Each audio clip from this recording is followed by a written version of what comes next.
안녕하세요. 강남 지역부터 역전세가 더 심해지고 아마 부동산 관련한 충격들이 더 빨리 확산이 되는 것 같습니다.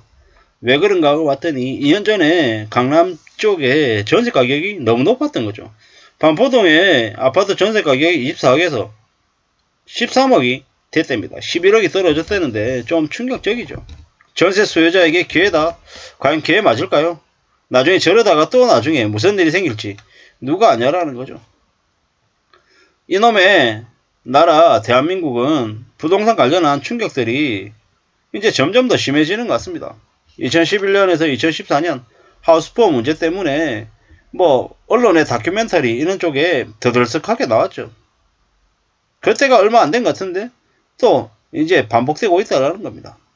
그때는 그래도 빚이 1억 5천 2억이었는데 지금은 4억 5억 7억이라고 하니까 충격이 훨씬 더 심하겠죠. 주택담보대출 대출 받는 기간도 이제 벌써 40년, 이제 50년짜리 이제 나왔잖아요. 30년이 그냥 기본값이었는데 이제는 좀 지나면 50년으로 이제 늘어나는 거죠. 그렇게 해야 사람들에게 대출 더 할 수 있고 집값 더 오를 수 있으니까 아니죠. 그런 거죠.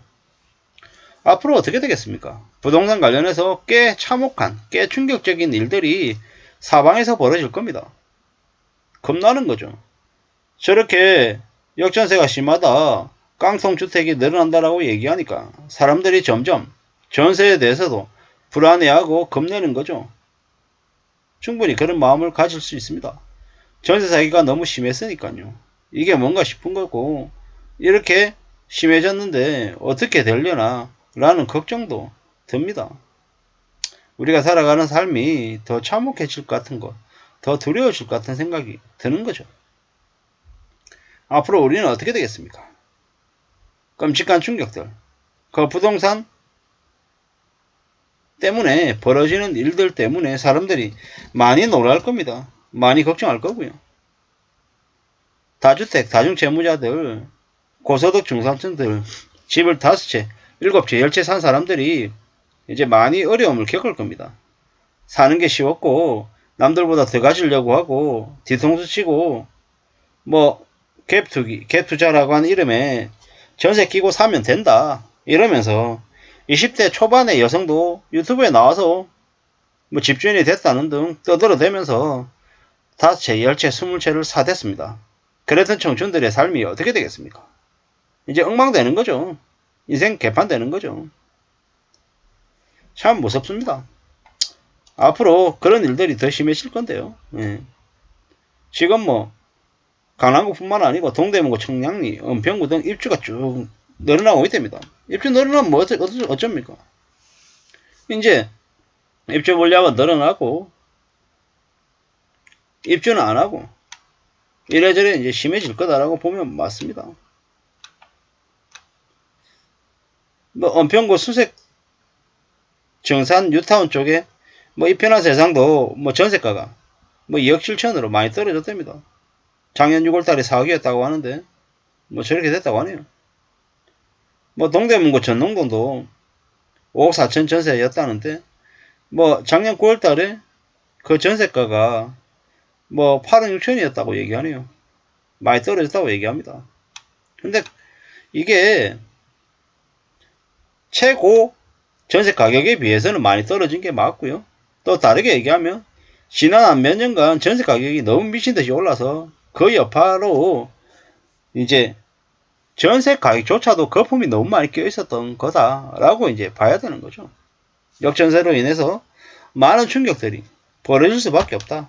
그로 인한 그 폐해가 얼마나 심할까 뭐 이런 걱정들도 이제 드는 거죠. 저런 충격적인 일들을 누가 만들었나? 그리고 저에 대한 업보를 문재인이라고 하는 이는 나중에 어떻게 다 감당하려고 저러는 걸까? 저랬을까? 뭐 이런 생각들이 많이 드는 거죠. 역전세. 충격이죠, 충격. 결국에는 문재인 때 있었던 전세자금 대출 때문에 저 사단이 난 거다라고 봐야 됩니다. 전세자금 대출이 너무 활성화되면서 자기 돈이 없이도 전세 들어가고 자기 돈이 없이도 뭐 할 수 있다라는 이런 생각 때문에 저런 거품들이 넘쳐났던 겁니다. 이런 저런 생각들이 들었죠.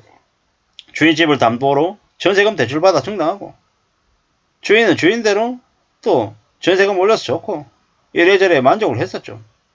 집값이 오르니까 뭐 집주인은 좋고 세입자는 전세금 대출을 이용해가지고 뭐 들어가서 살 수 있으니까 아쉬울 게 없었던 거죠.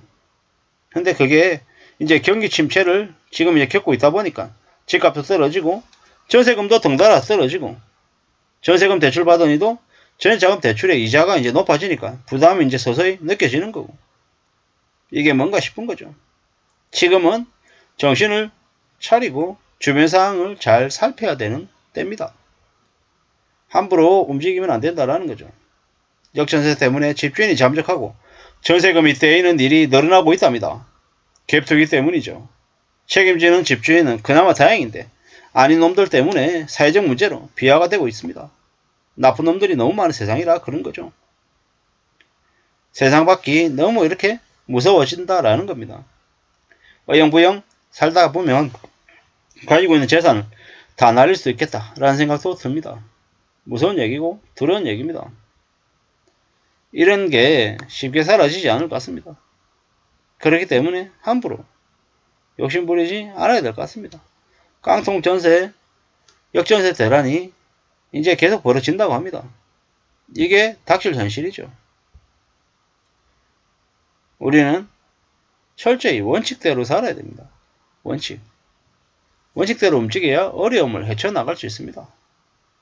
지금은 더 어렵고 더 충격적인 일들이 벌어집니다.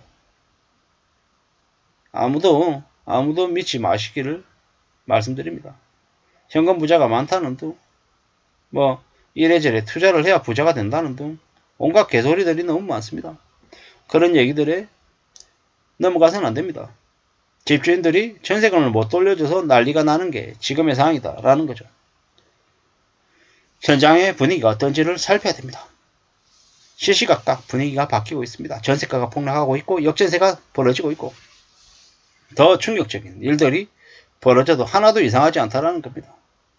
지금은 정신 차리고 살아야 되는, 함부로 욕심부리지 말고 착실하게 삶을 지켜내야 되는 시기다라는 겁니다.